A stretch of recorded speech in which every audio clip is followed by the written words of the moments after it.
back, our naturopath. Thank you for coming back. Omega-3 Plus, will it have a fishy, smelly, whiffy kind of an awful smell or taste or odor about it? Well, it shouldn't. It doesn't. I've been taking it for some time now. I find it's got a nice, fresh, pleasant kind of taste. You don't really taste any fishy kind of awful, thing.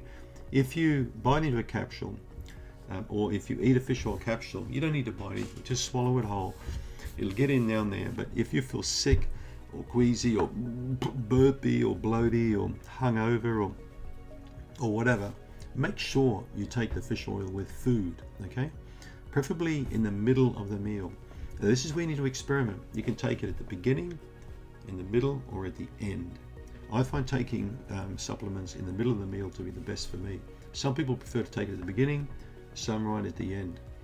But honestly, if you do take it, say even just once or twice a day, and experience fish burps or reflux or something, there's a big chance you may have hypochlorhydria or low functioning stomach. Keep an eye on the stools too if they're a bit on the pale side, because you may really benefit from enzymes if you're not going to absorb those fat properly from the diet. So if you feel bloated or sick or things like that, enzymes often will fix that up quite a lot. So you should not really get any kind of a nasty feeling when you take the fish oil. If you do, then I'm going to ask you questions like, when did you take it, how much did you take, and what's the state of your gut to begin with. So there should be no real fishy aftertaste.